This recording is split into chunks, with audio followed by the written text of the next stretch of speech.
Hello, my loves. Okay, so I'm just going to be real with you guys.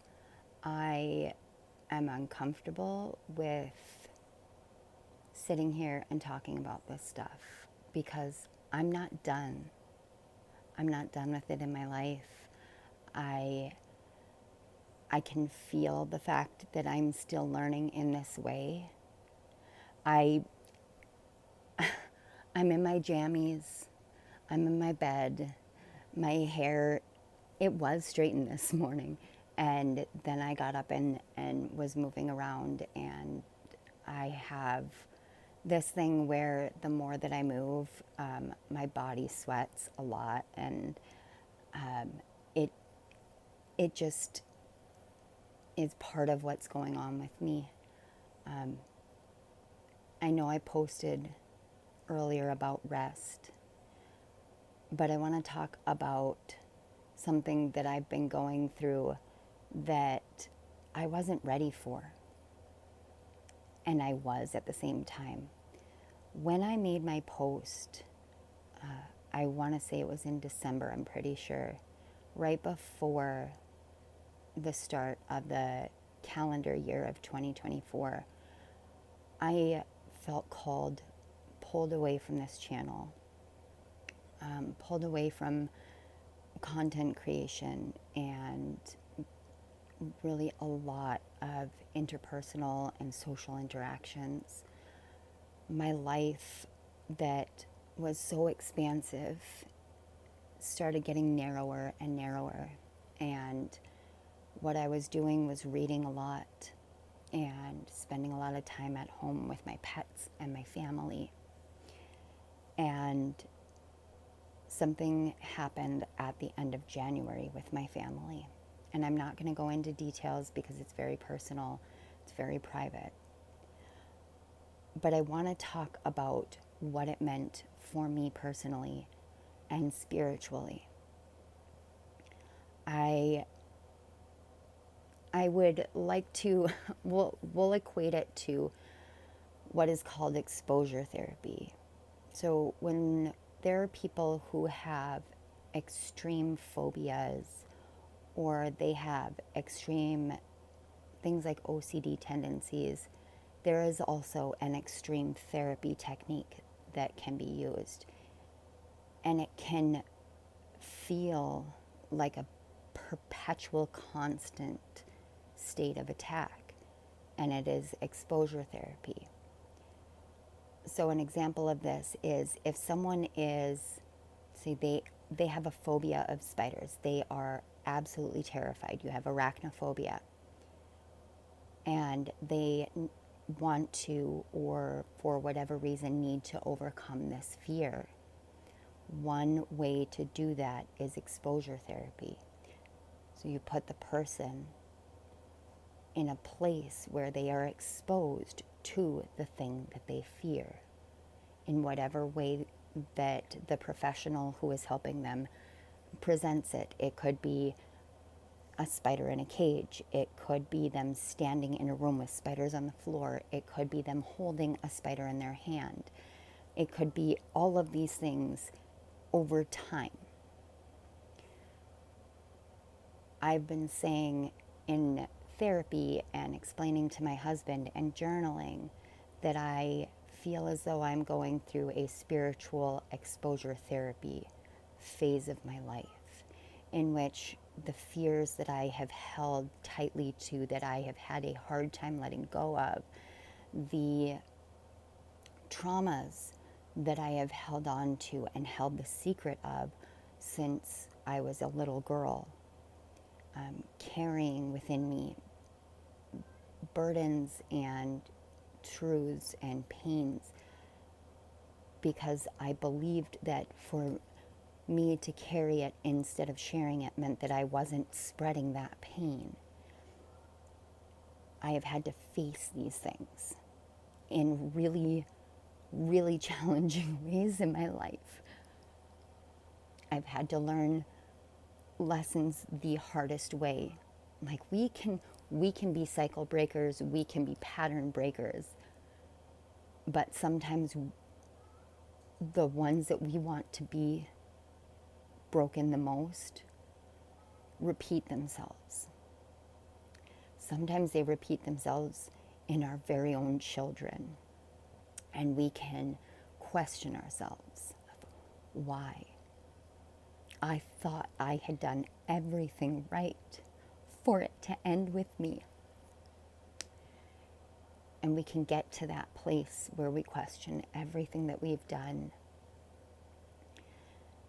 And that's spiritual exposure therapy, because we're doubting ourselves. We're doubting our own actions.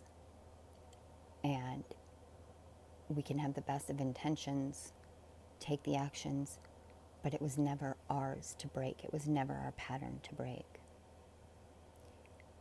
But because of the wisdom that we have when we become consciously aware, we are able to help the ones who are here to break it. Sometimes it takes more than 1 or 2 generations. Sometimes it takes many generations and a lot of consistency. I've been going through a phase in my life of challenges. When I posted that I was going on a journey, I think I was a little naive, thinking that it was going to be magical, like the one that led me to creating this channel. I thought it was going to be less of in the trenches and more of in the starry skies. There have been times where I have sat down, whether it's with my husband or in therapy or with someone that I trust, and I have said, sometimes I really hate my faith, because all of these challenges that I'm facing, all of these things that keep popping up, and the things that it yanks from within me are so painful. But my faith is so bulletproof, because I understand that there is a reason, even if I can't see the reason now, even if I have no freaking clue how this is going to turn into a blessing. I know that there's a blessing. I know that I may not see it now. I may not feel it now. But I trust enough in my faith that it will come to be. Sometimes that's all we have to go on. And life will throw everything imaginable at us. I spent a year having my surroundings falling apart. We had our water heater go out and our dryer go out, and all of our vehicles crashed or died, and all of these things just piled one on top of the other on top of the other. We had pipes bursting in our basement and floods, and the sewer backed up, and it was awful. It was terrible. And my husband and I spent a year cleaning our house up and picking up the pieces of all of these things that were out of our control, these things happened. And throughout that, I just kept saying, things are going to get better. Things are going to get better. Things are going to get better. And for our home, things got better. Our physical home, things got better. And then our family was challenged. My oldest daughter went through hell. She went through hell, and I couldn't help her because she wasn't ready for help, and I was not going to be the person that could help her. And I had to stand back and watch from afar, because she was an adult and making her decisions, and I cried every day. Every day. And I didn't see her for months and barely talked to her for months. And it was like having a piece of me ripped out, because I had been her mom since I was 15 years old.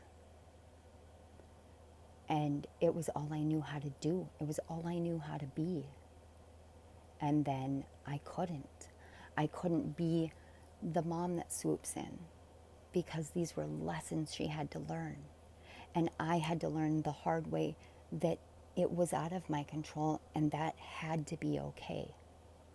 That was spiritual exposure therapy. Because I want to take it all and take it all and take it all. And sometimes we just aren't meant to. Right now, and I've talked about it, in a couple videos, and I'm talking about it on my channel. Right now, I'm going through very serious health crises, very serious illnesses. And I am on this path, and I understand the path that I chose. I understand the conversation I had with Spirit and my guides. I understand that I have agreed to this on a soul level for my whole life, but also very, very consciously recently. And directly after I had the experience of sitting down and saying, okay, I surrendered. This is the path. This is what I'm called to. Take me down it. Shortly thereafter was when I started getting sick.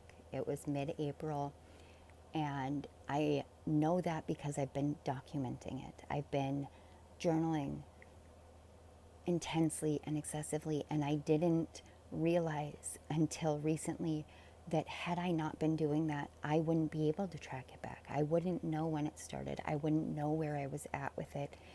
And it helped me to be ready to be asking for help. I am the kind of person that believes in modern medicine to an extent. I believe in spiritual healing. But I also believe that I was born into a time in which we have all the modern advances in medicine, because it is a true blue blessing to have that. I don't think that, at least in the States, the medical profession and the medical industry is perfect. Trust me when I say I have said more times than I can count over the past couple of weeks with being in an area where there is one hospital, and that hospital is so crooked, it is so awful. And I worked in that hospital. I've seen the inner workings of the things that they do, and I have also been a patient receiving the really awful, awful things that they do. And my most recent experience with them has been so bad that their own representative told me to go to another hospital, told me to drive 40 minutes away to another ER so I could be seen by doctors who would care. So I could be seen by doctors who wouldn't just pass off what was going on. And I've said, if this is the warrior fight and the advocacy fight that I have to do, I'll be that person. I'll shout from the heavens if that's what I'm called to do in the time that I'm called to do it. I don't mind, because we live in a day and an age where all of our souls chose to be here now. We chose to be here now because there are these beautiful, innovative changes and advancements that afford us a much longer life. And that longer life affords us more soul development, more soul growth. It affords us more connectivity.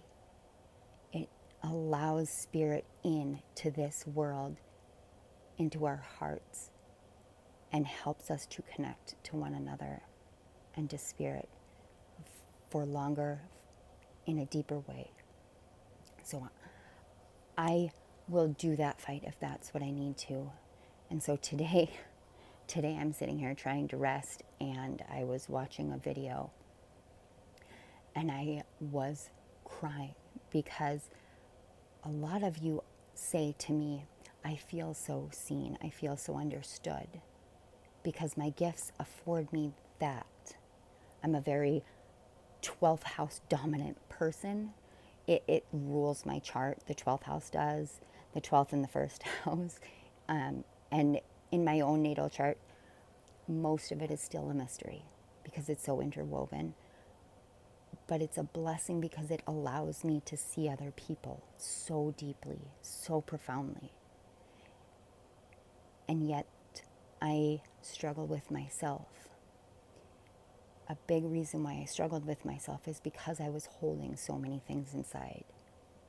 So from January until even right now, I'm going through a spiritual exposure therapy where there are situations arising in my connections, in my surroundings, and in my body. And these things are bringing up old fears, old worries, old ways of being, old ways of responding. And I'm being challenged to look at it, to face it, not to run, not to repress, but to use the strength that I have gained over the first big spiritual awakening and the second big spiritual awakening, and then all the ascensions and the shadow work and everything, to walk my talk, to live true to my integrity, and to learn the harder lessons of setting and maintaining boundaries as a people pleaser, to not carrying things that aren't mine to carry, and to understanding that in giving them back to the people that they're meant to be carried by, while it may appear to be hurting them, what I'm actually doing is giving them the gift of inner strength. I'm giving them the gift of learning the lessons that they should be learning. And I'm giving myself a freedom from those weights that were never mine to carry, so that I am able to face this big thing that I'm facing now, and to walk it with my head held high, even in the moments when I am curled in a ball, crying, screaming in agonizing pain, begging for help, begging God for help, and learning how to trust that help will come in the time it's meant to, in the way it's meant to, and I don't have a say. I don't have control, and that is okay. It has to be okay. If any of you are going through challenges in whatever form, one of the hardest things that we can do in those times is to see it as a blessing in itself. Not a blessing in disguise, but to see the challenge as a blessing. If you feel like you're under spiritual attack, if you feel like your guides have abandoned you, if you feel like you are serving some sort of karmic punishment for something that you don't understand and don't know,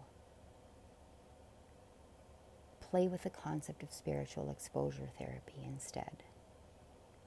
Apply it to the things that are going on within you and around you.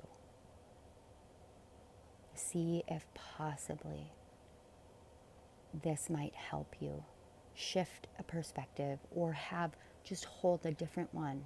You don't have to adopt it, because this is my own perspective, and I'm only sharing it so that in case it reaches someone that it's meant to, that it does. I'm sharing it because Spirit came to me and showed me talking about this with you guys.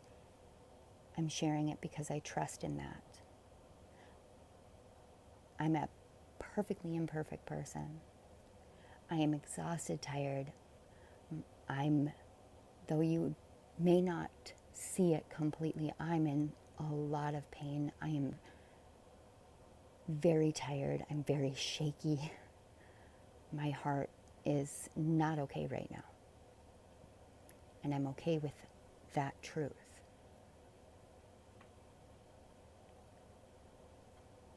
I'm in a phase of challenge, a phase of exposure therapy.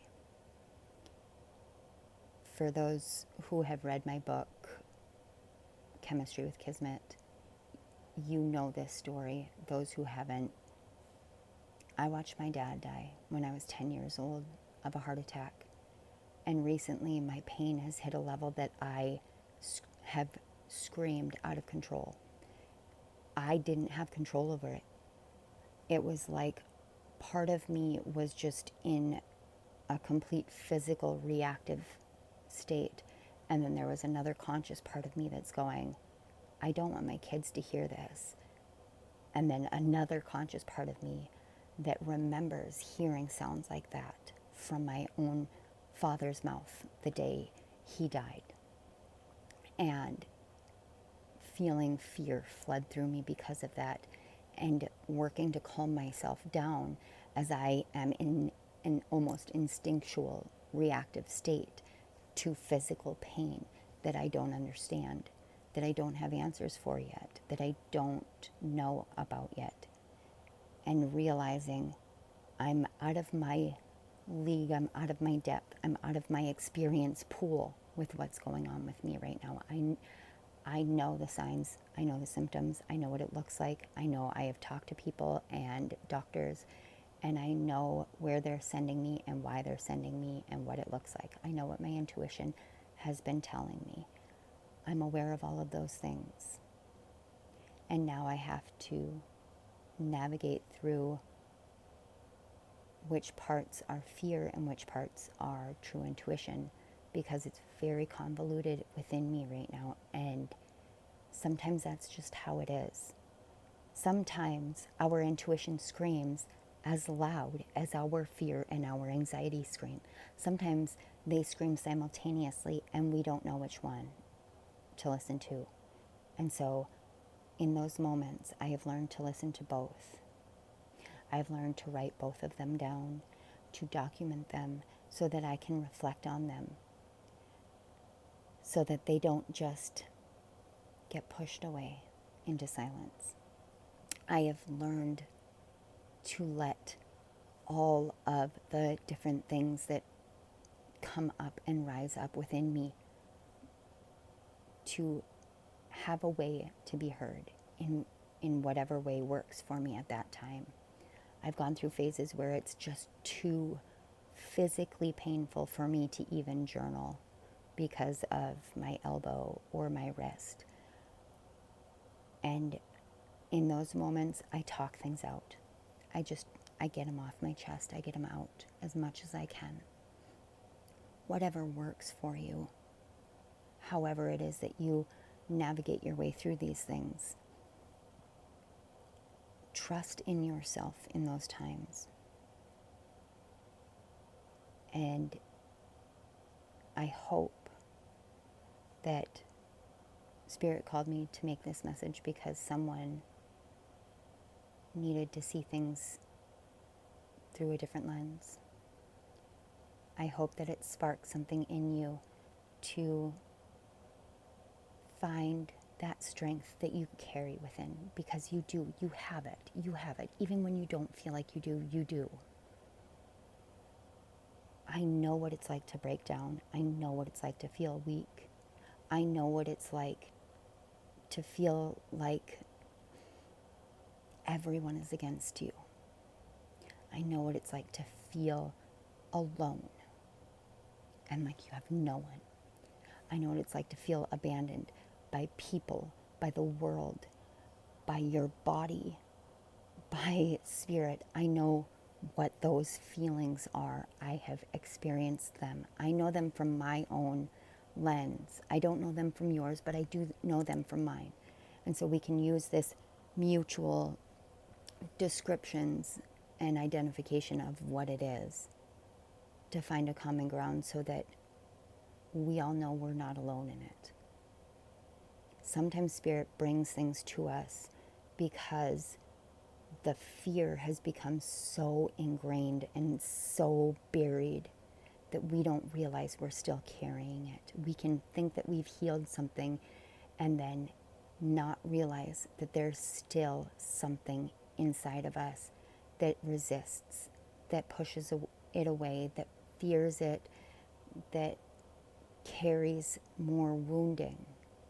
Sometimes we just can't see it for ourselves, and so Spirit will move heaven and earth so that something will come into our awareness and help us to pull it out,